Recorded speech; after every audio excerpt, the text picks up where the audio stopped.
അപ്പോൾ നിങ്ങളുടെ 16 കഴിഞ്ഞ് 17 രണ്ട് മന്ത്രം ഇനി ബാക്കിയുള്ളൂ. അപ്പോൾ ഈശാവാസ്യ ഉപനിഷത്ത് 64 പേജിൽ 17 മന്ത്രം. ഏതായാലും മന്ത്രം കാണാം. ഓം വായുരനിലം അമൃതമധേദം ഭസ്മാന്തം ശരീരം. ഓം ക്രതോ സ്മര കൃതം സ്മര ക്രതോ സ്മര കൃതം സ്മര. ഓം വായുരനിലമൃതമധേദം ഭസ്മാന്തം ശരീരം. ഓം ക്രതോ സ്മര കൃതം സ്മര ക്രതോ സ്മര കൃതം സ്മര. രണ്ടു വട്ടം പറഞ്ഞത് ആദരാർത്ഥം ഇനിയിപ്പം ഭാഷത്ത് കാണാം. വായു ഉദ്ദേശിച്ചത് ഈ മരണാസന്നനായി കഴിഞ്ഞു. ഇനിയിപ്പോൾ പ്രത്യേകിച്ച് ഉപാസനയൊന്നും ചെയ്യാൻ സമയമില്ല. ഇനി അവസാന പ്രാർത്ഥനകളാണ്. നമ്മൾ പറഞ്ഞിട്ടുണ്ട് എല്ലാ സ്ഥലത്തും ഉപാസനാ സ്ഥലത്ത് അവസാനം പ്രാർത്ഥന ഇല്ല. എവിടെയാണോ ഏത് ശാഖയിലാണോ പ്രാർത്ഥന ഉള്ളത് ആ ശാഖ അഭ്യസിക്കുന്ന ആൾക്കാര് പ്രാർത്ഥന നടത്തണം അന്ത്യകാലം. വായു എന്ന് ഉദ്ദേശിച്ചത് പ്രാണവായു. അനിലം ആവട്ടെ ഉദ്ദേശിച്ചത് അനിലം എന്ന് പറഞ്ഞാൽ വായു തന്നെയല്ല അർത്ഥം. പക്ഷെ ഏത് വായു ആണിത്? സമഷ്ടി. അതാരാ? അമൃതാത്മകൻ. അമൃതാത്മകനായിരിക്കുന്ന വായു ആരാ? സൂത്രാത്മാ. പ്രതിപദ്ധ്യതാം എന്ന് കൂട്ടിച്ചേർത്തുള്ള ഈ വായു, അതായത് വെഷ്ടി പരിച്ഛേദം വിട്ടിട്ട് നമ്മുടെ ശരീരത്തിൽ പ്രാണൻ വായുവായിരിക്കുന്ന, അതായത് സമഷ്ടി പ്രാണൻ നമ്മുടെ ശരീരത്തിൽ വെഷ്ട്യാത്മകനായിട്ട് ഇവിടെ ശരീരസഞ്ചാരിയായിട്ടിരിക്കുന്നുണ്ട്. ഈ അവസ്ഥയിൽ ജീവനാണ്. ജീവനിൽ ജീവത്വം നിലനിൽക്കുന്നുണ്ട്. ഈ ജീവനിലെ ജീവത്വം നഷ്ടപ്പെടുന്നത് എപ്പോഴാ? ദേവത്വം പ്രാപിക്കുമ്പോൾ. അതെന്താ? ദേവൻ ജീവനല്ലേ? അതും ശരിയാണ്. ദേവനും ജീവൻ തന്നെയാണ്. പക്ഷെ വ്യത്യാസം എന്താ? അത് സമഷ്ടി അഭിമാനിയാണ്, ഇത് വെഷ്ടി അഭിമാനിയാണ്. സമഷ്ടി ലിംഗശരീര അഭിമാനിയായിരിക്കുന്ന ദേവതയാണ് ഹിരണ്യഗർഭൻ. ആ ഹിരണ്യഗർഭാത്മകനാവട്ടെ എന്നാണ് ഉദ്ദേശിച്ചത്. അതായത് നിങ്ങൾക്കിത് ബൃഹദാരണ്യകത്തിലെ ഡീറ്റെയിൽ ആയിട്ട് അവസാന ഭാഗം കാണാം. ഈ ജീവൻ എന്തായി മാറും? വിരാടായി മാറും. ഈ പ്രാണൻ ആരായി മാറും? സമഷ്ടി ആയി മാറും. അതായത് സമഷ്ടി പ്രാണനായി മാറും. ഇവിടെ ഈ വെഷ്ടിയിൽ അഭിമാനിച്ചിരുന്ന ജീവൻ സമഷ്ടിയിൽ അഭിമാനിക്കാൻ തുടങ്ങും. അത്രയേ ഉള്ളൂ ചുരുക്കി പറഞ്ഞാൽ. ഇനി എന്താണത്?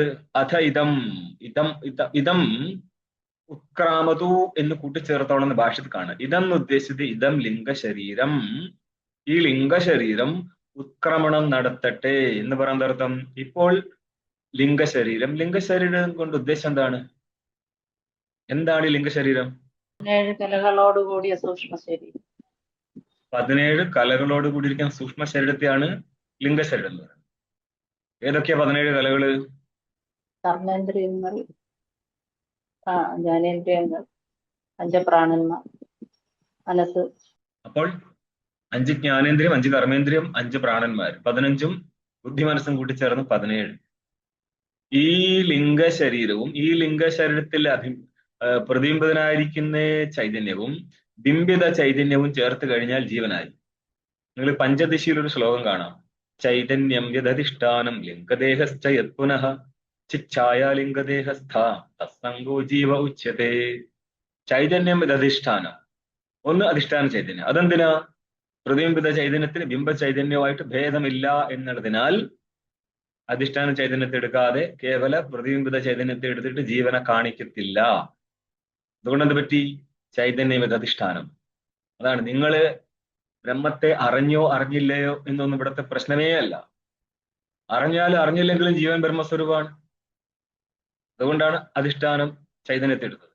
ചൈതന്യം അധിഷ്ഠാനം. ഏതെന്നാണോ അധിഷ്ഠാനമായ ചൈതന്യം. ലിംഗദേഹശ്ച യത്പുനഃ. പിന്നെയുള്ളത് ലിംഗശരീരം. 17 കലകളോട് കൂടിയ ഈ ലിംഗശരീരം. ചിച്ഛായ, ചൈതന്യത്തിന്റെ ഛായ എന്ന് പറഞ്ഞാല് ആ അധിഷ്ഠാന ബ്രഹ്മത്തിന്റെ പ്രതിബിംബമാണ് എവിടെ നേരിടുന്നത്? ഈ ലിംഗശരീരത്തിൽ. ഈ 3 വിഭാഗത്തെയും കൂട്ടിച്ചേർത്ത് കഴിഞ്ഞാൽ ഒരു ജീവനായി. ചിച്ഛായ ലിംഗദേഹസ്ഥ തത്സംഗോ, ഇവയുടെ സംഘത്തെയാണ് ജീവൻ എന്ന് പറയുന്നത്. തത്സംഗോ ജീവ ഉച്യതേ. അപ്പോൾ ജീവൻ കേവലം പ്രതിബിംബം മാത്രമല്ല, കേവലം ലിംഗശരീരമല്ല, പിന്നെയോ ലിംഗശരീരവും അതിലെ പ്രതിബിംബിതനായിരിക്കുന്ന ജീവനും ചേർത്ത് ബിംബസ്വരൂപ ജീവനുണ്ട്. ബിംബസ്വരൂപം എന്ന് പറഞ്ഞാൽ ജീവനല്ലത് പരമാത്മ. അതും കൂടി ചേർത്തിട്ടാണ് ജീവത്വം പറയാൻ പാടുള്ളത്. കാരണം ജീവൻ ബ്രഹ്മത്തിൽ ഭിന്നമേ അല്ല. അവിദ്യ കൊണ്ട് ജീവരൂപത്തിൽ പ്രതിഭാസിക്കുമ്പോൾ പോലും അവൻ സ്വരൂപത്തിൽ കേവലം ബ്രഹ്മം തന്നെയാണ്. അവന്റെ ഉപാധിയാണ് ഈ ലിംഗശരീരം. ഈ ലിംഗശരീരം ഇവിടെ എന്ത് ചെയ്തിട്ടുണ്ട്? ഇവൻ കർമ്മ ഉപാസന നടത്തിക്കൊണ്ടിരിക്കുകയല്ലേ. അതുകൊണ്ട് കർമ്മോപാസനകളാൽ സംസ്കൃതമായിരിക്കുന്ന ലിംഗശരീരം, അതായത് നമ്മൾ എന്തെങ്കിലും നല്ല കർമ്മമോ നല്ല ഉപാസനയോ ചെയ്താൽ അതിൽ നിന്നുണ്ടാകുന്ന പുണ്യത്താൽ സംസ്കാരം നേരിടുന്നത് ജീവനല്ല, മറിച്ച് ജീവന്റെ ഉപാധിയായിരിക്കുന്ന ലിംഗശരീരത്തിനാണ്. ഈ ലിംഗശരീരത്തിന്റെ ഒരു ഭാഗമാണ് മനസ്സ്, ബുദ്ധി. അതിന് ശുദ്ധി ഉണ്ടെങ്കിൽ മാത്രമേ ബ്രഹ്മാകാര വൃത്തി വരെ എത്താൻ പറ്റത്തുള്ളൂ. അതുകൊണ്ട് താദൃശ ശുദ്ധിക്ക് വേണ്ടിയിട്ട് ജ്ഞാനകർമ്മങ്ങൾ നല്ലതാണ്. അതുകൊണ്ടാണ് സർവാപേക്ഷാത് യജ്ഞാതി ശ്രുതി രശ്വത് എന്നുള്ള ന്യായത്തിൽ സൂത്രത്തിലൂടെ സകല ആശ്രമകർമ്മങ്ങളും ജ്ഞാനോത്പത്തിക്ക് കാരണമാണെന്ന് പറയുന്നത്. അന്നപ്പോൾ ഇതെന്ന് ഉദ്ദേശിച്ചത് ലിംഗശരീരം, ഉത്ക്രാമതു എന്നാണ് ഉദ്ദേശിച്ചത്. പിന്നെന്താ ഉള്ളത്? ശരീരം ഇതം ഭസ്മാന്തം ഭൂയാന്ന് കൂട്ടിച്ചേർത്തുകൂടാ. ഈ ശരീരം, അതായത് പാഞ്ചഭൗതികമായിരിക്കുന്ന ഈ ശരീരം ഭസ്മത്തെ പ്രാപിക്കട്ടെ എന്ന് പറഞ്ഞാൽ അന്ത്യേഷ്ടിയാഗത്തോടുകൂടി ശരീരം ഭസ്മമായി മാറും. ജ്ഞാനിയുടേതായിരിക്കട്ടെ അജ്ഞാനിയുടേതായിരിക്കട്ടെ ശരീരം ഭസ്മമായേ പറ്റത്തുള്ളൂ. ഇവിടെ ഇപ്പോൾ ജ്ഞാനിയുടേതാണോ അജ്ഞാനിയുടേതാണോ പറയുന്നത്? ശരീരം ഭസ്മാന്തം ഭൂയാത് എന്നുള്ളത് എവിടുന്നാ ജ്ഞാനി കയറി വന്നേ? ഇത് ഉപാസകനാ. ജ്ഞാനി ആയിരുന്നെങ്കിൽ ഈ പ്രാർത്ഥന ഉണ്ടാവത്തില്ല. ജ്ഞാനിക്ക് ആരോടും ഒരു പ്രാർത്ഥനയും ഇല്ല എന്ന് മനസ്സിലായിക്കൊള്ളും. ജ്ഞാനി തന്റെ ശരീരം വീഴാൻ വേണ്ടി കാത്തുകത്തുള്ളൂ. ആ പ്രാരബ്ധമുള്ള കാലത്തോളം കാത്തിരുന്നേ പറ്റത്തുള്ളൂ. എന്നാൽ അതൊരു അയ്യോ ഒന്നും വീണ് കിട്ടണേ എന്നുള്ളതല്ല. ജീവിച്ചാലും കൊള്ളാം, ജീവിച്ചില്ലെങ്കിലും കൊള്ളാം എന്നാണ്. ജീവിതേവ മരണേവ ഘൃതിം. ജീവിക്കാനുള്ള ഘൃതിയോ മരണത്തിലുള്ള ഘൃതിയോ ആകാംക്ഷയോ പാടില്ല എന്നാണ്. അതുണ്ടാവത്തുമില്ല. കാരണം അജ്ഞാനിക്കാണ് ഈ ആകാംക്ഷ ഉള്ളത്. ജീവിക്കണമെന്നോ മരിച്ചു കിട്ടണമോ എന്നുള്ളതൊക്കെ ആകാംക്ഷ അജ്ഞാനിയെ സംബന്ധിച്ച. ജ്ഞാനി അത് പ്രാരബ്ധം തീരുന്നവരെ നിലനിൽക്കുന്നു എന്ന് മാത്രം. ജീവത്വമില്ലാത്ത വ്യക്തിക്ക് എന്ത് മരണം? ഇവിടെ ഇപ്പോൾ പറയുന്നത് അജ്ഞാനിയെ കുറിച്ച. കാരണം യാചന എന്നുള്ള ഒരു സംഭവം ജ്ഞാനിക്കില്ല. ഞാൻ ബ്രഹ്മസ്വരൂപമായ സ്ഥിതിക്ക് ആരോട് യാചിക്കാന്? ഇവിടെ ഇപ്പൊ എന്താ? അജ്ഞാനിയാണ് ഈ പോകുന്നത്. അപ്പോൾ ഉപാസന കൊണ്ട് ജ്ഞാനം കിട്ടിയോ? ഉപാസന കൊണ്ട് ജ്ഞാനം കിട്ടത്തില്ല. അതിവിടെ തന്നെ കാണുന്നു. ഉപാസന കൊണ്ട് ജ്ഞാനം കിട്ടിയിരുന്നെങ്കിൽ ഈ പ്രാർത്ഥന ഇവിടെ ഉണ്ടാവത്തില്ലായിരുന്നു, യാചന ഉണ്ടാവത്തില്ലായിരുന്നു. കാരണം ജ്ഞാനിക്കിനി എങ്ങോട്ടും പോകാനും വരാനുമില്ല. പ്രാണൻ എങ്ങോട്ട് പോയോ അവിടെ പ്രാണന്റെ ഒരു, അതായത് പുറത്തിരിക്കുമ്പോഴാണ് പ്രാരബ്ധം തീർന്നെങ്കിൽ പ്രാണൻ പുറത്തു, ഉള്ളിലിരിക്കുമ്പോൾ പ്രാണൻ തീർന്നെങ്കിൽ അപ്പോഴും അങ്ങനെ. പ്രാണൻ എങ്ങോട്ട് പോകും? ഞാനിവിടെ പ്രാണൻ എങ്ങോട്ട് പോകും? ഇന്നത്തെ അത്ര പ്രാണ ഉത്ക്രാമന്തി. ഞാൻ ഈ സംബന്ധിച്ച് പ്രാണൻ ഉത്ക്രമണം പ്രാപിക്കത്തില്ല. പിന്നെ എങ്ങോട്ട് പോകുന്നത്? അതായത് എന്റെ അർത്ഥം ലിംഗശരീരത്തോടു കൂടി പ്രാണൻ പോകത്തില്ല. പിന്നെ പ്രാണൻ എങ്ങോട്ട് പോകും? പ്രാണൻ മഹാവായുവിലേക്ക് പോകുന്നു എന്ന് നിങ്ങൾക്ക് ശ്രുതി കാണാം. കാര്യഭാവത്തിൽ നിന്ന് കാരണഭാവത്തിലേക്ക് പോകുന്നുള്ളത് അത് വാസ്തവല്ല. കാരണം ജ്ഞാനിയെ സംബന്ധിച്ച് പ്രാണനുമില്ല ജഗത്തുമില്ല, പിന്നെ ആരെങ്ങോട്ട് പോകാന്? ഇതാർക്കാണ് ഈ ഒരു കാര്യം പറഞ്ഞു കൊടുക്കുന്നത്? മധ്യമ ബുദ്ധിക്ക് വേണ്ടി പറഞ്ഞതാണത്. ഭാഷത്ത് പറയാൻ മന്ദബുദ്ധി പ്രസംഗം എന്താ? അവർക്ക് വേണ്ടിയാണ് എന്ത് പറയുന്നത്? തിരിച്ച് പോകുന്നു. വിപരീണ തുർക്കമോ ക്രമഹ എന്ന് നിങ്ങൾക്ക് ബ്രഹ്മസൂത്രത്തിൽ കാണും. ഇതൊക്കെ ക്രമം വിപരീ എന്നൊക്കെ പറയുന്നത് ഒരു മിഡീവൽ ബുദ്ധിക്ക് വേണ്ടിയിട്ടാണ്, അല്ലാണ്ട് പാരമാർത്ഥികമായിട്ട് തിരിച്ചു പോക്കൊന്നുമില്ല. ഇനി എന്താണത്? ഭസ്മാന്തം. അതായത് ജ്ഞാനിയുടെയാണെങ്കിലും അജ്ഞാനിയുടേതാണെങ്കിലും ശരീരം ഭസ്മമായി പറ്റത്തുള്ളൂ. പിന്നെയുള്ളത് ജ്ഞാനിയുടെ കാര്യം. ഞാൻ കുറച്ച് ബന്ധപ്പെടുത്തി സംസാരിക്കുകയാണ്, ഇവിടെ ആവശ്യമില്ലെങ്കിൽ പോലും. ജ്ഞാനിയുടെ ലിംഗശരീരത്തിന് പോകത്തില്ല. കാരണം അടുത്ത ജന്മം എടുക്കാൻ വേണ്ടി പ്രാരബ്ധമില്ല. അതുകൊണ്ട് അല്ല, സഞ്ചിത കർമ്മങ്ങളോ അത് നഷ്ടപ്പെട്ടു പോയി. എപ്പോൾ? ജ്ഞാനത്തോടുകൂടി നഷ്ടപ്പെട്ടു പോയി. അല്ല, കയ്യിൽ ലിംഗശരീരമില്ലേ? ആരുടെ ലിംഗശരീരം? ജ്ഞാനിയുടെ. ജ്ഞാനി എന്ന് പറയുമ്പോഴേക്ക് പിന്നെ അദ്ദേഹത്തിന് ലിംഗശരീരമില്ല. അജ്ഞാനിക്ക് ലിംഗശരീരമായിട്ടുള്ള ബന്ധമുള്ളൂ. അല്ല, ജ്ഞാനിയായിരിക്കുന്ന സമയത്ത് അങ്ങനെ ഒരു ജഗത്തിനെ കണ്ടിട്ടില്ലേ? കണ്ടിട്ടുണ്ടെങ്കിൽ പിന്നെ കണ്ണ്, മൂക്ക് ഇതൊക്കെ ലിംഗശരീരത്തിന്റെ ഭാഗമല്ലേ. അപ്പൊ അങ്ങനെ ലിംഗശരീരമില്ലേ? മാനിക്കുകയാണെങ്കിൽ മാനിച്ചോ, മാനിച്ചില്ലെങ്കിലും കുഴപ്പമില്ല. രണ്ടും ഓക്കെയാണ്. അപ്പൊ അതേപോലെ തന്നെ സ്വാമിജി ഇതും പ്രാണനും പ്രാണം മാനിച്ചാ മാനിച്ചോ, അല്ലെങ്കിൽ മാനിച്ചിട്ടില്ലെങ്കിൽ മാനിച്ചിട്ടില്ല എന്ന് പറയാലോ. അല്ല, ഇത് അജ്ഞാനിയുടെ കേസാണ്. ഇവിടെ കളി നടക്കത്തില്ല. ജ്ഞാനിയുടെ കേസിൽ വേറെയാണ്. ജ്ഞാനിയെ സംബന്ധിച്ച് ഒന്നുമില്ല. നമ്മൾ വിചിന്തനം നടത്തുമ്പോൾ അത് 2 സ്റ്റെപ്പിൽ വിചിന്തനം നടത്താം. നമ്മൾ ബാധിതാനുവൃത്തി മാനിച്ചിട്ട് അവിടെ പ്രാരബ്ധമോ അല്ലെങ്കിൽ ലേശാബുദ്ധിയോ മാനിച്ചുള്ള പ്രസംഗങ്ങൾ വേറെ. വാസ്തവത്തിൽ ഞാൻ ഈ ബ്രഹ്മസ്വരൂപമായതുകൊണ്ട് ബ്രഹ്മത്തിൽ ലിംഗശരീരം ഇല്ലാത്തതിനാൽ ഒന്നും ആരോപിക്കാൻ പറ്റത്തില്ല. ഞാൻ 2 രീതിയിൽ ഇതിനെ സമീപിക്കാം ഈ കാര്യങ്ങളെ. ഒറ്റ ബുദ്ധിയിലൂടെ വ്യവഹരിച്ചേക്കരുത്. അപ്പൊ ലിംഗശരീരം ഉണ്ടെന്നും ഇല്ലാന്നും പറയാം. അപ്പൊ അതേപോലെ തന്നെയല്ലേ പ്രാണൻ? ഇത് എന്തെങ്കിലും എടുത്തിട്ട് എവിടെ ഇട്ടിട്ട് കാര്യമൊന്നുമില്ല. ജ്ഞാനിയെ സംബന്ധിച്ച് അജ്ഞാനിയെ സംബന്ധിച്ച് 2 കാറ്റഗറി. ജ്ഞാനിനെ പറ്റിയിട്ടാ പറയുന്നത്. ജ്ഞാനിയെ സംബന്ധിച്ച് ലിംഗശരീരമില്ല. അതുകൊണ്ടാണ് നമ്മൾ തിരിച്ചു പോകില്ല എന്ന് പറയുന്നത്. എന്തുകൊണ്ടാ? കയറിലെ സർപ്പം എപ്പോഴാ തിരിച്ചു പോവുക? നമ്മൾ പറയും ജ്ഞാനത്തോടുകൂടി സർപ്പം കയറായി. അങ്ങനെ സംഭവിക്കുമോ? പക്ഷെ നമ്മൾ അങ്ങനെ പറയാറില്ല. അതിന്റെ അർത്ഥം എന്താ? കയറിൽ ഒരു കാലത്ത് സർപ്പമില്ലായിരുന്നു എന്ന് തെളിയിക്കാൻ വേണ്ടി പറയുന്നതാണ്. ശബ്ദപ്രയോഗം അങ്ങനെയൊക്കെ വരും. അതുകൊണ്ട് തന്നെ ഇതിനെയൊക്കെ 2 ലെവലിൽ. ഇന്നൊരു ചോദ്യം ഉണ്ടായിരുന്നു മാണ്ഡ്വ്യത്തില്, പ്രപഞ്ചോ യതി വിദ്യേത നിവർത്തേതന സംശയ. ഇതിന്റെ പൊക്കത്താ ചോദിച്ചത്. അതായത് പ്രപഞ്ചം ഉണ്ടെങ്കിൽ നിവർത്തിക്കും. അതിന്റെ അർത്ഥം എന്താ? ഉണ്ടായിട്ട് വേണ്ട നിവർത്തിക്കുക. അതാണ് അതിന്റെ മുഖ്യ അർത്ഥം. ഇതിന് വേറൊരു അർത്ഥം കൂടിയുണ്ട്. ആവിദ്യമായിട്ട് പ്രപഞ്ചം മാനിക്കാം, ഉണ്ടെങ്കിൽ നിവർത്തിച്ചിരുന്ന ഇല്ല എന്നർത്ഥം. ഇല്ലാഞ്ഞിട്ടും കാണുന്നുണ്ടല്ലോ എന്ന് ചോദിച്ചു കഴിഞ്ഞാൽ ഇല്ലാത്ത വസ്തു കാണുമ്പോൾ യഥാസത് ഭാസമാനത്താൽ മിഥ്യ എന്ന. അതുകൊണ്ട് ഇത് മിഥ്യയാണ്. മിഥ്യാവസ്തു ആണെങ്കിൽ അജ്ഞാന കാര്യമാണ്. അത് ജ്ഞാനത്താൽ നിവർത്തിതമാവും. ഇങ്ങനെ 2 മുനയുള്ള ഒരു പംക്തിയാണ് വന്നിരിക്കുന്നത്. അത് അന്വയിക്കുന്ന ആളുടെ കയ്യിലിരിക്കും. എനിക്കറിയത്തില്ല ഭാഷ്യത്തിലും ടീക്കൽ എന്താ എഴുതി വെച്ചത്. ഞാൻ ആ കേട്ട രീതിയിൽ സാമാന്യ അർത്ഥം എടുത്ത് പറഞ്ഞാണ്. ഇങ്ങനെ 2 രീതിയിൽ അവിടെ വരും. മുഖ്യമായിട്ടും ഇത് എടുത്തു കൊടുക്കുന്ന ആൾക്കാരുടെ കയ്യിൽ കുറെ സംഭവങ്ങളുണ്ട്. ആരെങ്ങനെ എടുത്തു കൊടുക്കുന്നു? ജഗത്തിനെ മാനിച്ചിട്ടാണോ സംസാരിക്കുന്നത്? ജഗത്തിനെ നിഷേധിച്ചാണോ സംസാരിക്കുന്നത്? ഇത് ആചാര്യന്മാരിൽ തന്നെ 2 കാറ്റഗറികളുണ്ട്, സ്പഷ്ടമായിട്ട് കാണും. ഇത് ഒന്ന് പറയുന്ന കാര്യത്തില്, രണ്ടാമത്തെ കാര്യത്തില് ഉൾക്കൊള്ളുന്ന കാര്യത്തിൽ വ്യത്യാസം ഉണ്ടാവും. എങ്ങനെ ഉൾക്കൊണ്ടു? ജഗത്തിനെ നിഷേധിച്ചും കൊണ്ടാണ് നിൽക്കുന്നെങ്കിൽ ഒരിക്കലും ഉപാസനയെ സാധൂകരിക്കത്തില്ല. എന്ന് പറഞ്ഞാൽ ഉപാസനയാണ് ജ്ഞാനകാരണം എന്ന് പറയത്തില്ല. പക്ഷേ പരമ്പര ജ്ഞാനകാരണം എന്നുള്ളത് ശാസ്ത്രീയമാണ്. എന്ന് പറഞ്ഞാൽ ശ്രവണമരണ നിധിധ്യാസനങ്ങളിലെ ശ്രവണം എന്താണെന്ന് തിരിച്ചറിയാനുള്ള ഒരു പ്രശ്നമുണ്ട്. വിചാരം എന്നുള്ള സാധനവും ഉപാസന എന്നുള്ള സാധനവും എന്താണെന്ന് പോലും തിരിച്ചറിഞ്ഞിട്ടില്ലെങ്കിൽ ഉപാസന സ്ഥലത്ത് നിങ്ങൾ അറിഞ്ഞ വസ്തുവിലെ നിരന്തര വൃത്തി എന്ന് നടക്കും. വിചാര സ്ഥലത്ത് അറിയാൻ വേണ്ടിയുള്ള വൃത്തിയാണിത്. അവിടെയാണ് നമ്മൾ മൊത്തം ശബ്ദങ്ങളുടെ അർത്ഥത്തെ നിശ്ചയിക്കാൻ വേണ്ടിയിട്ട് പെടാപ്പാട് പെടുന്നത് അവിടെയാണ്. അപ്പോൾ അവിടെ ബുദ്ധിയുടെ കസർത്ത ശരിക്കും നടക്കുന്നത്. അനേകാകാര വൃത്തി നടക്കുന്ന സ്ഥലമാണ് വിചാരം. ഏകാകാര വൃത്തി മാത്രം നടക്കുന്ന സ്ഥലമാണ് ധ്യാനം, ഉപാസന.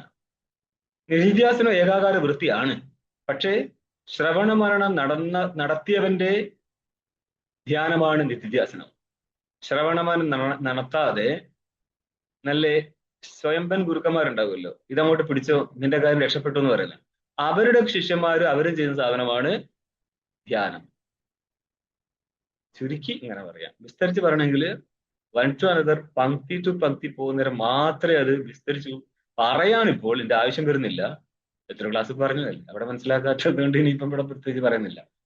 ഓം ഇത് പറയാൻ കാരണം നിങ്ങൾക്ക് ഓംകാരത്തെ പ്രതീകമാക്കി എടുത്തിട്ട് ഖം ബ്രഹ്മ ഖം എന്നുള്ളത് ആകാശം അല്ലെങ്കിൽ വ്യാപക സ്വരൂപത്തിലിരിക്കുന്ന ബ്രഹ്മത്തിന്റെ ഉപാസന ഓങ്കാരാത്മകമായിരിക്കുന്ന പ്രതീകത്തിൽ അനുഷ്ഠാനം പറയുന്നുണ്ട്.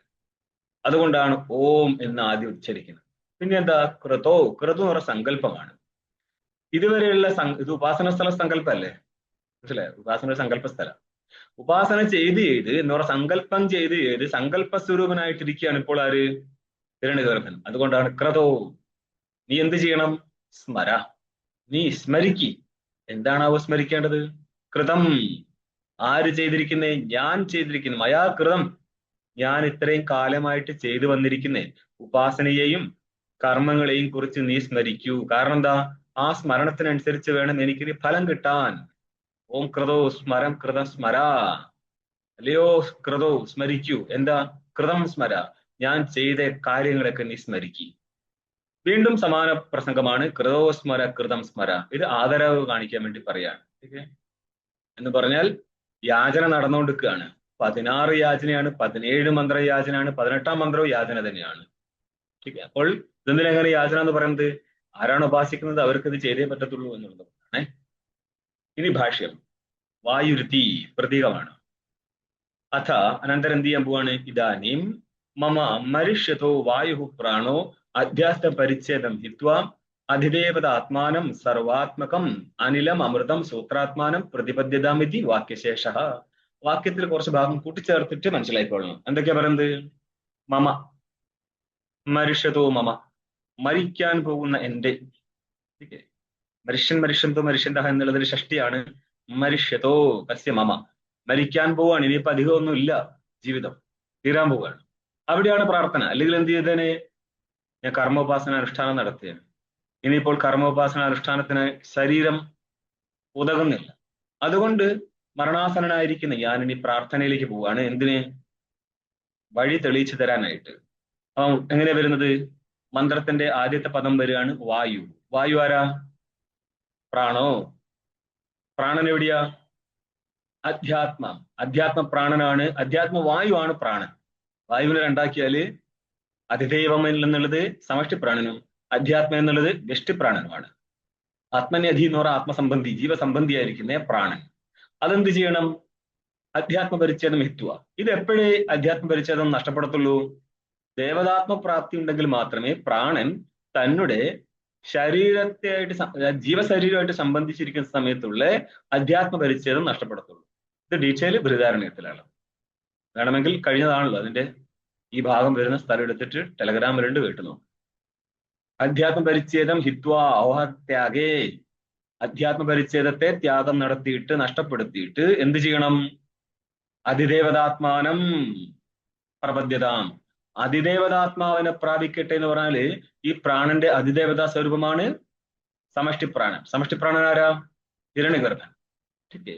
അപ്പം ഈ അതിദേവതാത്മാവിനെ ഒന്നും കൂടി വിശദീകരിക്കുകയാണ്. സർവാത്മകം. അവനാണ് സർവാത്മകം. സർവം എന്താ? നാമരൂപം.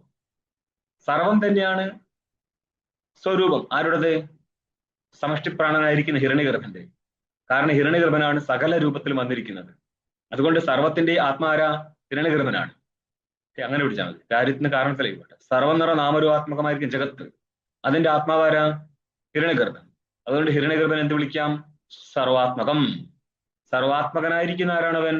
അനിലനാണ്. സർവാത്മകനായിരിക്കുന്ന പ്രാണനായതുകൊണ്ട് അവനെ അനിലൻ, വായു എന്ന് വിളിക്കാം. അപ്പൊ സർവാത്മകം അനിലം.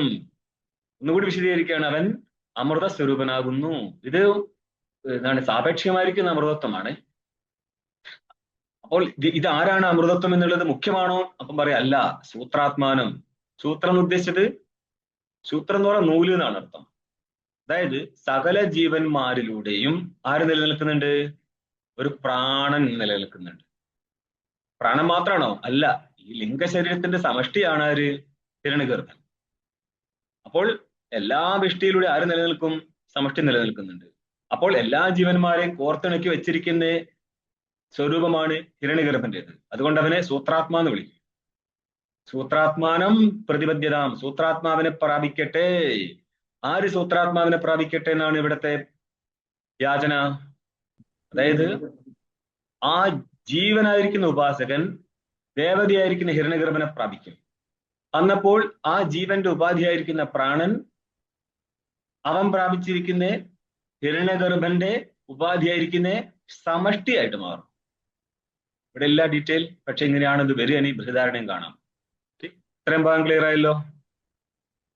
ഇനി മുന്നോട്ട് നോക്കിയോ. ലിംഗം ടിപ്പണി നോക്കി എന്താണ്?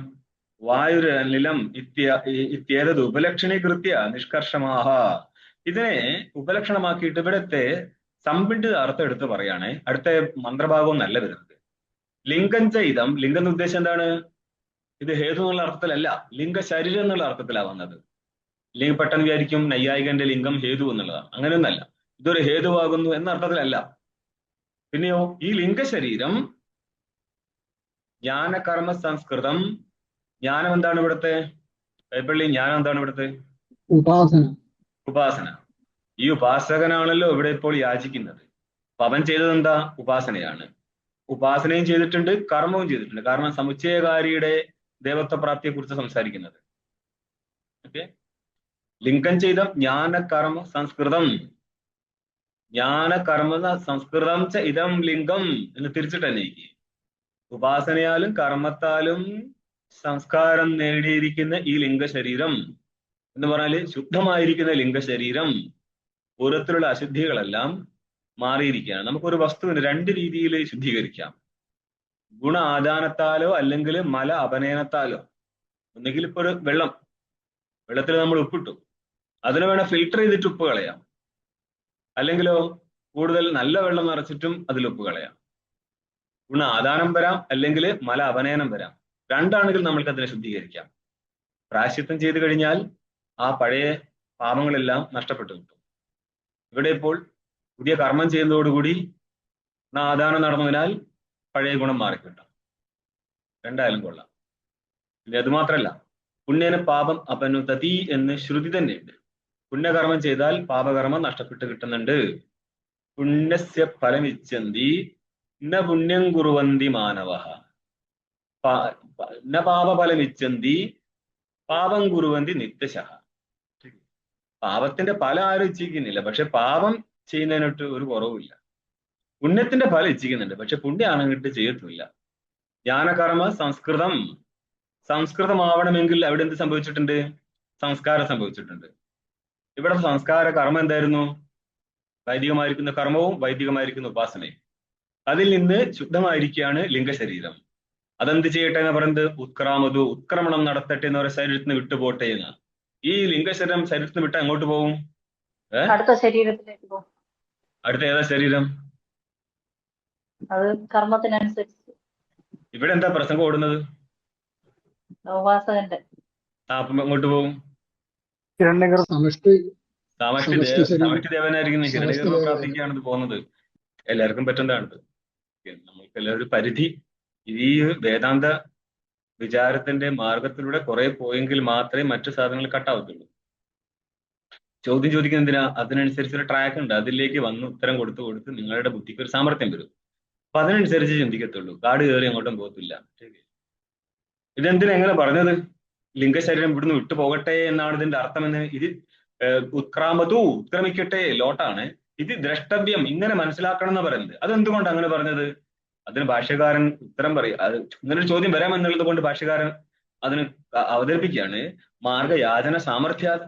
ഇവിടെ മാർഗയാചനം കാണുന്നുണ്ട്. അതുകൊണ്ട് എന്ത് മനസ്സിലാക്കാം?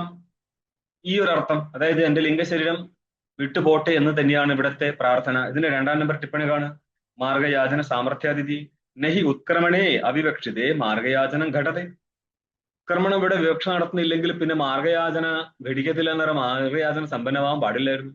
അപ്പൊ മാർഗയാചന കാണുന്നത് കൊണ്ട് ഉത്ക്രമണമാണ് ഇവിടെ ആവശ്യപ്പെടുന്നത് മനസ്സിലാക്കാം. എന്നപ്പോൾ ഉപാസകന് ഈ ശരീരത്തിൽ ഇനിയും അങ്ങോട്ട് ജീവിച്ചേക്കാം എന്നൊരാഗ്രഹം ഉണ്ടായിരുന്നെങ്കിൽ രസകരമായിരുന്നു അല്ലേ? ചിലരെ പറ്റി നമ്മൾ പറയും, 55 വയസ്സുള്ള ചേട്ടനോട്, ചേട്ടാ ഈ ശരീരത്തിൽ തന്നെ 1000 വർഷം തരട്ടെ വെച്ചാൽ പറയാം, പിന്നെ എന്താ തന്നേക്കെന്ന് പറയുന്ന ആൾക്കാരുണ്ടാവും. പക്ഷെ ഇവിടെ ഈ ശരീരം വിട്ടുപോണേ എന്നുള്ള പ്രാർത്ഥനയാണ്. അടുത്ത പറയാണ് ഇതം ഭസ്മാന്തം ശരീരം എന്നുള്ളതിന്റെ വ്യാഖ്യാനം വരികയാണ്. എന്താണ് ഇതം? ഇത് എന്നർത്ഥം എന്താ? ശരീരം. ഏത് ശരീരം? അഗ്നൗഹുതം, അഗ്നിയിലേക്ക് ഹവനം ചെയ്യപ്പെടുക.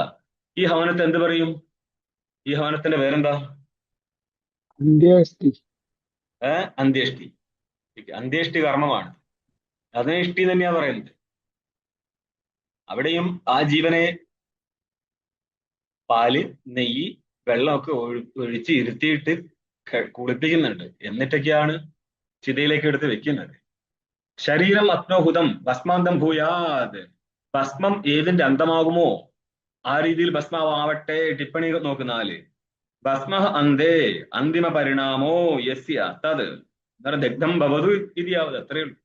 ഭസ്മം ആയിട്ട് തീരുന്നത് ഏതിന്റെ അവസാന പരിണാമമാണോ? കത്തിക്കഴിഞ്ഞാൽ അവസാനം എന്താ തീരുക? ഭസ്മ അല്ലേ? അപ്പോൾ ദഹിക്കട്ടെ എന്നാണ് ഉദ്ദേശിച്ചത്. എന്റെ ഈ ശരീരം അഗ്നിയിൽ ദഹിക്കട്ടെ, ഭസ്മാന്തം ഭൂയാ ഭവിക്കട്ടെ. ഇനി എന്താ ഉള്ളത്? 3-4 പാദങ്ങളെയാണ് ഇനി വ്യാഖ്യാനിക്കുന്നത്. ഓം എന്ന് പറഞ്ഞു അല്ലെ? അപ്പൊ ഭാഷ്യം കണ്ടോ? ഓം ഇതി യഥോപാസനം ഓം പ്രതീകാത്മകത്വാത് സത്യാത്മകം അഗ്നിയഗ്യം ബ്രഹ്മ അഭേദനം ചെയ്ത്. രണ്ട് ഘട്ടമുണ്ട് ഇവിടെ. ഒന്ന് സത്യാക്കി എന്ന് പറഞ്ഞിട്ടുണ്ട്, രണ്ടാമത്തത് ഓം എന്നും പറഞ്ഞിട്ടുണ്ട്. മന്ത്രത്തില് ഈ സത്യാക്യം ഇല്ല. പക്ഷേ നിങ്ങൾക്ക് മുന്നോട്ട് പോയിട്ട് അഗ്നേ നയ എന്നുള്ള സ്ഥലത്ത് അഗ്നിശബ്ദം വന്നിട്ടുണ്ട്.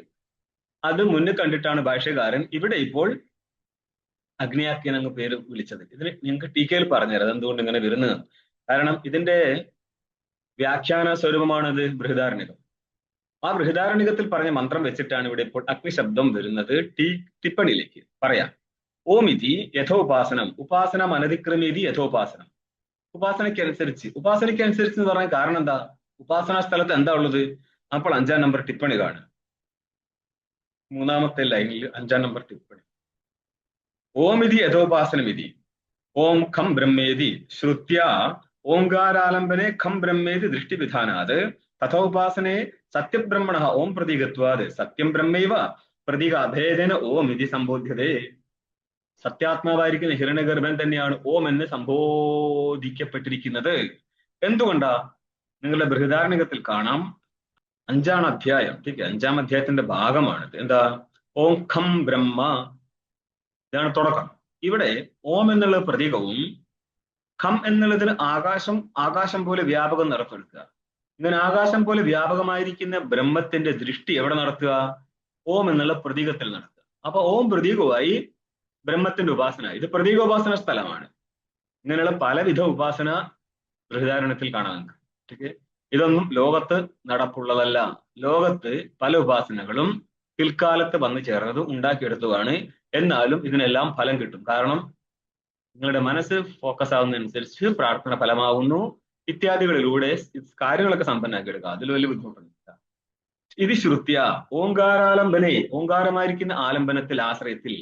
അതായത് ഉപാസന നമുക്ക് പ്രതീകോപാസന എന്ന് പറയാം. ഇവിടെ പ്രതീകമാണ് ഇവിടെ ഇപ്പോൾ ഏത് ഓങ്കാരം എന്നുള്ളത്. അതിനെ ആലംബനമാക്കി എടുത്തിട്ട് ഖം ബ്രഹ്മേതി ദൃഷ്ടിവിധാനാത്, ഖം ബ്രഹ്മത്തിന്റെ വിശേഷമാണ്. വ്യാപക ബ്രഹ്മത്തിന്റെ ദൃഷ്ടി എവിടെ നടത്തുക? ഓമിൽ നടത്തുക. അതായത് ഒരിക്കലും ഓങ്കാര ഉപാസന ഓം എന്നുള്ള വർണ്ണം വരച്ചു വെച്ചിട്ട് അതിനെ നോക്കി നിന്ന് പിന്നെ കണ്ണടച്ച് മനസ്സിൽ ധ്യാനിക്കുന്നതല്ല കേട്ടോ. അങ്ങനത്തെ ഒരു ഉപാസന ഉപനിഷത്തിൽ ഇല്ല. ഞാൻ സ്ഥലം പറയുന്നില്ല. നിങ്ങൾ ഒരു ബോട്ടും എടുത്ത് അപ്പുറം പാറപ്പുറത്ത് കയറി കഴിഞ്ഞാൽ അതിന്റെ ഉള്ളിൽ എത്തിക്കഴിഞ്ഞാൽ ഈ ഒരു സാധനം വരച്ചു വെച്ചിട്ടുണ്ട്. അപ്പോൾ ആൾക്കാർ തെറ്റിദ്ധരിക്കുന്നത് ഈ വരച്ചു വെച്ച ഓങ്കാരത്തിന്റെ ഉപാസനയാണ് ഓങ്കാര ഉപാസന. അല്ല. നമുക്കിനി മാണ്ഡൂക്യോപനിഷത്തിലും കഠോപനിഷത്തിലും ഇതിന്റെയൊക്കെ കൂടുതൽ ഡീറ്റെയിൽ കാണാം. നോക്കണം എവിടുന്ന് എങ്ങോട്ട് കൊണ്ടുപോയി എന്നുള്ളത്. നിങ്ങളെ പ്രസ്ഥാനം എന്തിനു വേണ്ടിയായിരുന്നു? മാനവസേവം മാധവസേവം പറഞ്ഞ് മാനവന്മാരെ കുഴിയിലിറക്കുന്ന സേവയായിപ്പോയല്ലോ എന്നുള്ളതാണ്.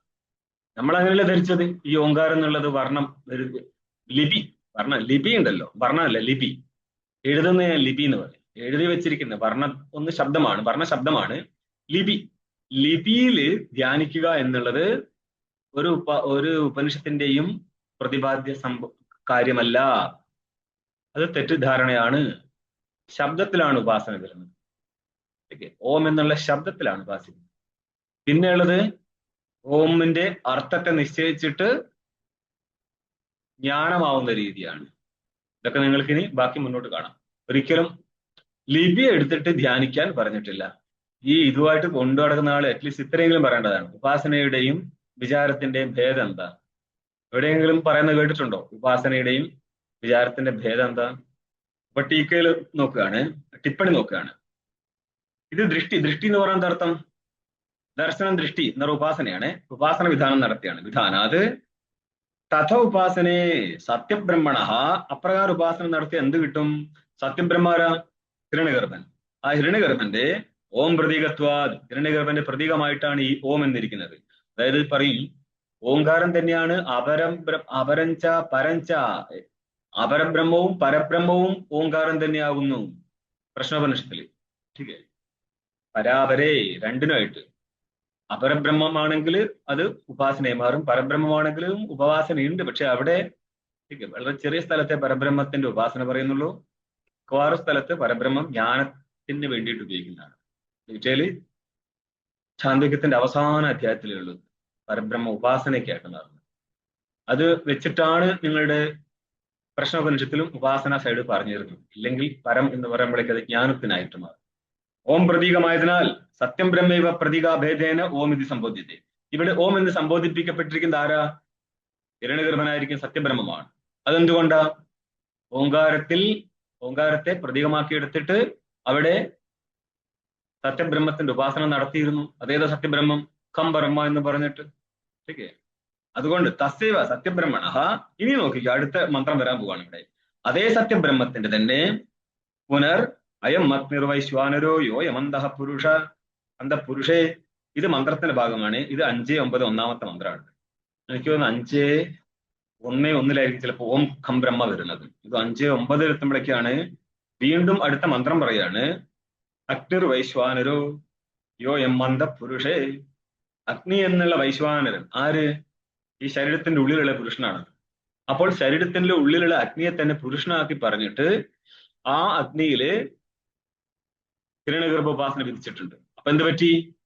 എപ്രകാരം ഓങ്കാരത്തിൽ ഹിരണ്യഗർഭോപാസന വിധിച്ചപ്പോൾ ഓം ക്രതോ എന്നുള്ള സ്ഥലത്ത് ഹിരണ്യഗർഭനുമായിട്ട് ഓങ്കാരത്തിന് അഭേദം ചെയ്തും കൊണ്ട് ഹിരണ്യഗർഭനെ വിളിക്കേണ്ട സ്ഥലത്ത് ഓം എന്ന് പറഞ്ഞുവോ, ഇതേപോലെ തന്നെ ഭാഷ്യത്തിലാണ് ഇനി വരുന്നുള്ളൂ, മന്ത്രത്തിലില്ല. അഗ്നി എന്ന് പറഞ്ഞതും അഗ്നിയിൽ നിന്ന് അഭിന്നമായിക്കൊണ്ട് ഹിരണ്യഗർഭന്റെ ഉപാസന പറഞ്ഞിട്ടുണ്ട് മുന്നോട്ടേക്ക് 5-9-1. അതുകൊണ്ടാണ് ഭാഷ്യകാരൻ അഗ്നിയാക്യം എന്ന് ഭാഷ്യത്തിൽ പറഞ്ഞത്. ഓക്കെ, ഇനി ഭാഷ നോക്കിയോ. ഉപാസന അനതിക്രമ്യ, ഉപാസനയ്ക്ക് അനുസരിച്ച് ഓം പ്രതീകാത്മകത്വാത് സത്യാത്മകാം. സത്യാത്മകനായിരിക്കുന്ന ഹിരണ്യഗർഭൻ, അവന്റെ പ്രതീകാര ഓമാണ്. അതുകൊണ്ട് അഭേദ രൂപത്തിൽ ഓം എന്ന് ആരെ വിളിക്കാം? ഹിരണ്യഗർഭൻ വിളിക്കാം. അത്രയും മാത്രമല്ല, അഗ്നിയാക്യം, അഗ്നി എന്നും അവന് നാമമുണ്ട്. കാരണം അഗ്നിയിൽ അവന്റെ ഉപാസന നടത്തിയുകൊണ്ട് അഗ്നിയായിട്ടും പറയാം. അങ്ങനെയാണ് ടിപ്പണി പറഞ്ഞല്ലോ. ബ്രഹ്മ അഭേദന ഉച്ചതി. ആ ഹിരണ്യഗർഭനെ ഓങ്കാരമായിട്ടും അഗ്നിയായിട്ടും അഭേദം ചെയ്തും കൊണ്ടാണ് നമ്മൾ ഓം എന്നിവിടെ പ്രയോഗം നടത്തിയത്. അഗ്നിയുടെ എവിടെ കാണണം? അടുത്ത മന്ത്രത്തിൽ അഗ്നേനയ എന്നുള്ള സ്ഥലത്ത് അഗ്നിശബ്ദം പ്രയോഗം നടത്താൻ കാരണം ഈ ഒരു ഉപാസനയാണ്. ഇനിയെന്താ? ഹേ ക്രതോ. ക്രതുവിന്റെ അർത്ഥം എന്താ? സങ്കല്പാത്മക. ഇതെന്താ സങ്കല്പാത്മകം എന്നൊക്കെ വിളിക്കുന്നത്? നിങ്ങൾ ടിപ്പണി കാണുക. തദേവ സത്യം ബ്രഹ്മ സങ്കല്പേന ചിരം വിശീകരണാത് നികീർണമിവ സത് തദഭിന്നാത്മതാം ഇവ ആപന്നം തദാത്മന സംബോധിത. തദേവ സത്യം ബ്രഹ്മ, അതേ സത്യബ്രഹ്മത്തിനെ തന്നെ സങ്കല്പേന ചിരം വിശീകരണാത്, കുറെ കാലത്ത് സങ്കല്പത്താൽ വിശീകരിച്ചിട്ടുണ്ട് എന്ന് പറഞ്ഞത് അതിവിഷയകമായിരിക്കുന്ന ഉപാസന ധ്യാനം നടത്തിക്കൊണ്ടിരുന്നതല്ലേ. ആ സങ്കല്പം ഹിരണ്യഗർഭന്റേതായതുകൊണ്ട് ക്രതു ശബ്ദത്തിന്റെ അർത്ഥം സങ്കല്പമായതിനാൽ സങ്കല്പത്തിന്റെ വിഷയമായിരുന്നു കുറെ കാലം ഈ ഹിരണ്യഗർഭൻ എന്നുള്ളത് കൊണ്ട് സങ്കല്പത്തെ പറയുന്ന ക്രതു ശബ്ദത്താലും ഹിരണ്യഗർഭൻ തന്നെ പറയപ്പെട്ടു. ഇതാണ് ഹേ ക്രതോ. ക്രതോ എന്നുള്ളത് സംബോധനയാണ്. ഹേ ക്രതോ, അല്ലയോ ക്രതോ, ക്രതുസ്വരൂപ എന്ന് പറയുന്ന സങ്കല്പാത്മക, എന്റെ സങ്കല്പത്തിന് വിഷയമായിരുന്നവനെ എന്ന് മനസ്സിലാക്കിയാൽ മതി. സ്മര, നീ സ്മരിക്കി. എന്താണാവോ സ്മരിക്കേണ്ടത്? യത് യൻ, തകാരൻ നകാരായി മാറുന്നതാണ് മകാരം പരത്തിലായതുകൊണ്ട്. യൻ മമ സ്മർത്തവ്യം, ഏതെന്നാണോ എന്നെ എന്റേതായിരിക്കുന്ന കാര്യങ്ങൾ സ്മരിക്കപ്പെടേണ്ടത്. നീയാണ് സ്മരിക്കേണ്ടത്. എന്നുടെ കർമ്മത്തെയും ഉപാസനയെയാണ് സ്മരിക്കേണ്ടത്. കാരണം ഇനി അതിനനുസരിച്ചാണ് ഫലം തരേണ്ടത്. അസ്യകാലോയം പ്രത്യുപസ്ഥാപിതോ. ആ സ്മരിക്കേണ്ട കാലം ഇപ്പോൾ വന്നു ചേർന്നിരിക്കുകയാണ്. എന്റെ മരണം ആസന്നമായിരിക്കുകയാണ്. ഞാൻ മരണാസന്നനാണ്. ഈ മരിക്കുന്ന സമയത്ത് എനിക്ക് ഫലം കിട്ടുന്നത് എന്റെ കർമ്മത്തിനും ഉപാസനയ്ക്കും അനുസരിച്ചാണ്. അതുകൊണ്ട് എന്നുടെ പൂർവ്വ കർമ്മോപാസനകളെ നീ സ്മരിക്കൂ. അതഃ പ്രത്യുപസ്ഥാപിതോ അതഃ സ്മര, സ്മരിക്കൂ നീ. എന്താണ്? ഏതാവന്തം കാലം ഭാവിതം, ഭാവിതത്തിനർത്ഥമാണ് കൃതം. ഇത്രയും കാലം ഞാൻ ചെയ്തതിനെ സ്മരിക്കി. ചെയ്ത എന്തൊക്കെയാ? ഹിരണ്യഗർഭ പദപ്രാപ്തിക്ക് അനുകൂലമായിരിക്കുന്ന എന്റെ കർമ്മങ്ങളെയും ഉപാസനകളെയും സ്മരിക്കൂന. അഗ്നേ സ്മര യൻ മയാ ബാല്യപ്രവൃത്തി അനുഷ്ഠിതം കർമ്മ തച്ച സ്മര. അപ്പോൾ ഏതാവന്തം കാലം ഭാവിതം, ഞാൻ ഇത്രയും കാലം ഭാവന നടത്തിയത്, ഇവിടെ നേരിട്ട് ഉപാസന നടത്തിയെടുത്തു. കാരണം മുന്നോട്ടേക്ക് കർമ്മ വരുന്നുണ്ട്. അപ്പോൾ ഇത്രയും കാലം നടത്തിയ ഭാവിതം വസ്തു, ഞാനിപ്പോ ഇത്രയും കാലം നടത്തിയ ഭാവിത വസ്തുവിനെ നീ അറിയുന്ന പറഞ്ഞാല് ഹിരണ്യഗർഭ വിഷയമായിരിക്കുന്ന ഭാവനയായിരുന്നു ഉണ്ടായിരുന്നത്. അതിനെ നീ തിരിച്ചറിയുന്നതാണ്. പിന്നെന്താ ഉള്ളത്? കൃതം അഗ്നേ സ്മര. അങ്ങനെ ആയിരിക്കും. ചെയ്തതിനെയും അല്ലയോ അഗ്നി നീ സ്മരിക്കൂ എന്ന് പറയുന്ന അർത്ഥം എൻ മയ ബാല്യപ്രവൃത്തി അനുഷ്ഠിതം കർമ്മ തച്ച സ്മര. അപ്പോൾ ഭാവിതത്തിന് ശേഷം ഒരു കോമ കേട്ടോ. കൃതം സ്മര എന്നാക്കി മാറ്റും. ചെയ്യപ്പെട്ടതിനെ സ്മരിക്കൂ എന്ന് പറഞ്ഞാൽ ഞാൻ ഇത്രയും കാലം ചെയ്തിരിക്കുന്ന എന്റെ കർമ്മത്തെയും നീ സ്മരിക്കൂ. കാരണം കർമ്മത്തിനെയും ഉപാസനയെ സ്മരിച്ചിട്ട് തദനുകൂലമായിരിക്കുന്ന ഫലം എനിക്ക് ദേവതാ രൂപത്തിൽ തരണം. അതിനു വേണ്ടിയാണത്. കൃതോസ്മര കൃതസ്മരതി പുനർവചനം ആദരാർത്ഥം. ഇത് രണ്ടുവട്ടം ആവശ്യം വരുന്നില്ലായിരുന്നു മന്ത്രത്തിൽ. പിന്നെ എന്തിനാണ് ഇങ്ങനെ രണ്ടുവട്ടം പറഞ്ഞത്? അത് ആദരവ് കാണിക്കാനാണെന്ന് അർത്ഥം. ടിപ്പണി 8 നോക്ക്. യഥാ അഭ്യർത്ഥിതസ്യ സ്മരണസ്യ അനുപേക്ഷത്വ ജ്ഞാപനാർത്ഥമിതി യാവത്. ഈ പ്രാർത്ഥന നടത്തിയല്ലോ, ആ പ്രാർത്ഥന ഉപേക്ഷിക്കരുതേ എന്നുള്ളത് കാണിക്കാൻ വേണ്ടിയാണ് 2 വട്ടം കൃതോസ്മര കൃതം സ്മര എന്ന് പറഞ്ഞിരിക്കുന്നത് എന്നർത്ഥം. ഇത് ടിപ്പണികാരന്റെ വ്യാഖ്യാനം. കണ്ടോ? ടീക്ക ഭാഷ ആദ്യം നോക്കി. ഇതിന് പ്രത്യേകിച്ച് ടീക്ക ഇല്ല. നിങ്ങളുടെ ടീക്ക കഴിഞ്ഞു. ഇതിന്റെ 47-ാം പേജിൽ ഭാഷ്യം കണ്ടോ? പുനര് അന്യേന മന്ത്രേണ മാർഗം യാചതേ. വേറൊരു മന്ത്രത്താൽ മാർഗയാചന നടത്തുകയാണ്. അപ്പോൾ 18-ാം മന്ത്രവും മാർഗയാചനയ്ക്കാണ്, 17-ാമത്തെ മന്ത്രവും മാർഗയാചനയ്ക്കാണ്, 16-ാമത്തെ മന്ത്രവും മാർഗയാചനയ്ക്ക് വേണ്ടിയാണ്. 16, 17, 18. അതിന് മുന്നോട്ടൊന്നുമില്ലല്ലോ. ആ 15ഉം അങ്ങനത്തിന് എടുക്കുക. ഇവിടെ വിശദീകരിച്ചില്ലെങ്കിലും തത്വം പൂഷൻ അപാവരണോ എന്നുള്ളതും യാചന തന്നെയാണ്. അതിനെ നീ മാറ്റിത്തരൂ എന്ന് തന്നെയാണ് പറയുന്നത്. 14 വരെയുള്ളത് നമ്മുടെ ഉപാസന ഭാഗമായിരുന്നു. പക്ഷെ ഭാഷ്യത്തിൽ വന്നത് ഏത് മാർഗത്തിലൂടെയാണ് അമൃതത്വം പ്രാപിക്കേണ്ടത് എന്ന് ചോദിച്ചപ്പോൾ തുടങ്ങിയെന്ന. പക്ഷെ അത് 1ഉം 2ഉം പാദത്തിൽ ശരിയാ. 3-ാം പാദത്തിൽ എത്തുമ്പോഴേക്ക് അപാവൃണു എന്നൊരു പ്രാർത്ഥന തന്നെ ഉണ്ട് അവിടെ. 43-ാമത്തെ പേജിൽ 5-ാമത്തെ പങ്ക്തിയാണ്. സ്വന്തക്കാലെ പ്രാപ്തി സത്യാത്മാനം ആത്മന പ്രാപ്തി ദ്വാരം യാചതേ. അപ്പൊ 15 മുതൽക്ക് യാചനയുണ്ട്. മനസ്സിലായി? 15, 16, 17, 18 യാചനയുടെ ഭാഗമാണ്. മന്ത്രം കണ്ടോ? അഗ്നേന യസ്സുപധാരായേ അസ്മാൻ വിശ്വാനി ദേവ വയുനാനി വിദ്വാൻ യുയോധ്യസ്മജ്ജുഹുരാണമേനോ ഭൂയിഷ്ടാം തേ നമ ഉക്തിം വിധേമ. ആ വിദ്വാന്റെ നകാറുണ്ടല്ലോ, അതിന് ഹലന്തമാക്കത്. അത് അചന്തമായിട്ടായിരിക്കുന്നത്. നകാരത്തിന് താഴെ ഒരു വെട്ടടി. ആരെയും ചൊല്ല്. അഗ്നേന യസ്സുപധാരായേ അസ്മാൻ വിശ്വാനി ദേവ വയുനാനി വിദ്വാൻ യോധ്യസ്മജ്ജുഹുരാണമേനോ ഭൂയിഷ്ഠാന്തേ നമ ഉക്തിം വിധേമ. അത്രയുള്ള സംഭവം. ഇവിടുത്തെ അഗ്നി ശബ്ദം എവിടുന്ന് കയറി വന്നതായിരുന്നു? അത് മന്ത്രത്തിൽ തന്നെ ഉണ്ട്. പക്ഷെ നമുക്ക് എന്ത് സമർത്ഥിക്കാം? മുമ്പ് നമ്മൾ ഉപാസന സ്ഥലം പറഞ്ഞപ്പോൾ അഗ്നി ആധാരമാക്കിക്കൊണ്ട് ഹിരണ്യഗർഭ ഉപാസന പറഞ്ഞിട്ടുണ്ട്. അതുകൊണ്ട് അഗ്നി എന്ന് വിളിക്കുന്നതുകൊണ്ട് കുഴപ്പമില്ല. പിന്നെ ഈ ജഗത് മൊത്തം അവന്റെ സ്വരൂപമായതിനാൽ അഗ്നിസ്വരൂപത്താലും അവന് സംബോധന ചെയ്യാമെന്നർത്ഥം. ഹേ അഗ്നി നയ, നയിക്ക്. ഏത് വഴി? സുപഥ എന്ന് പറഞ്ഞ ശോഭനേന മാർഗേണ. ഇവിടെ ശോഭന മാർഗം എന്ന് പറയാൻ കാരണം എന്താ? കർമ്മം ചെയ്തിട്ട് ദക്ഷിണായന മാർഗത്തിലൂടെ ഞാൻ പലവട്ടം പോയി വന്ന് മടുത്തു. ഇനി എന്നെ ഉത്തരായണ മാർഗത്തിലൂടെ നയിക്കൂ എന്നുള്ളതാണ് സുപഥ നയ. എന്നെ സുപഥ നല്ല പദത്തിലൂടെ നയിക്കൂ നീ. എന്തിനു വേണ്ടിയാ? രായേ. ഈ ശബ്ദം ധനാർത്ഥകമാണ്. അപ്പൊ രായേ എന്ന് പറഞ്ഞാല് ധനത്തിനായിട്ട്. അപ്പൊ ധനം എന്താണ് ഇവിടെ? തന്റെ കർമ്മത്തെയും ഉപാസനയാണ് നമ്മൾ ഇവിടെ ധനം എന്ന് പറഞ്ഞത്. അപ്പോൾ കർമ്മഫല ഭോഗായ എന്ന് മനസ്സിലായിക്കൊള്ളുക. അസ്മാൻ വിശ്വാനി വയുനാനി വിദ്വാൻ. അസ്മാൻ വയുനാനി, ഈ കർമ്മങ്ങൾ വിശ്വാൻ എന്ന് പറഞ്ഞ സർവാണി. സർവാനി വയുനാനി എന്ന് സകല കർമ്മങ്ങളെ. വിദ്വാൻ അറിയുന്നവൻ, അറിയുന്ന നീ ആരുടേതാണ്? ഞങ്ങളുടേത് ആണ്. ഇവിടെ ഇപ്പോൾ അസ്മാൻ എന്നുള്ളത് ഞങ്ങളെ എന്നുള്ളത് ഞങ്ങളുടെ കർമ്മങ്ങളെ എന്ന് മനസ്സിലായിക്കൊള്ളുക. അറിയുന്നവൻ എന്ത് ചെയ്യണം? യുയോധി. യുയോധിക്ക് വിയോജയ എന്നർത്ഥം ചെയ്യും. വിനാശയ. ठीक നശിപ്പിക്കൂ എന്നുള്ള അർത്ഥം. ഏതിനെയും? ജുഹുരാണം. ജുഹുരാണം എന്ന് പറഞ്ഞാൽ കുടിലം. കുടിലമായിരിക്കുന്ന എന്താ? ഏനഹ. ഏനഹ, ഏനസി, ഏനാസി. ഏന ശബ്ദമാണ്. പാപം എന്നുള്ള അർത്ഥത്തിലാണ്.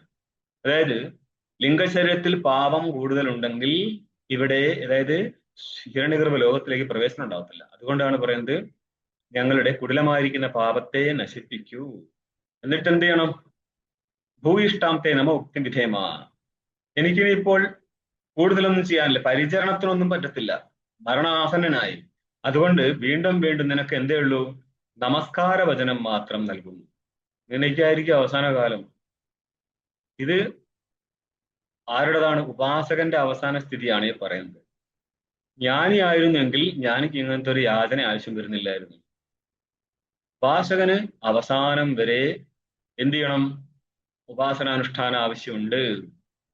ചില സ്ഥലത്ത് മാർഗയാചന ഉണ്ടെങ്കിൽ അത് ചെയ്യണം. എല്ലാ സ്ഥലത്തും മാർഗയാചന ഇല്ല. നിങ്ങളിനി ബൃഹദാരണ്യകം, ചാന്തോഗ്യം ഇത്യാദികളിലൂടെ എത്രയോ ഉപാസന ഇനി ഹിരണ്യഗർഭന്റെ തന്നെ കാണും. അവിടെ ഒന്നും മാർഗയാചന ഇല്ല. ഭാഷ്യകാരൻ ഈ ബ്രഹ്മസൂത്രത്തിൽ പറയുന്നത് എവിടെയാണോ ഉള്ളത് അവിടെ മാർഗയാചന ചെയ്യണം എന്ന് പറയും. ഇപ്പൊ ഗുണോപസംഹാര ന്യായത്തിനനുസരിച്ച് പല രീതിയിലുള്ള പരിവർത്തനവും സമാനതയൊക്കെ കൊണ്ടുവന്നിട്ട് ശാസ്ത്രചിന്തനം നിങ്ങൾക്ക് ഇനി ബ്രഹ്മസൂത്രത്തിൽ കാണാം. ഇതിന്റെ വ്യാഖ്യാനം നമുക്ക് നാളെ പറയാം. ഓം പൂർണ്ണമദഃ പൂർണ്ണമിദം പൂർണ്ണാത് പൂർണ്ണമുദച്യതേ പൂർണ്ണസ്യ പൂർണ്ണമാദായ പൂർണ്ണമേവാവശിഷ്യത്തെ. ഓം ശാന്തി ശാന്തി ശാന്തി.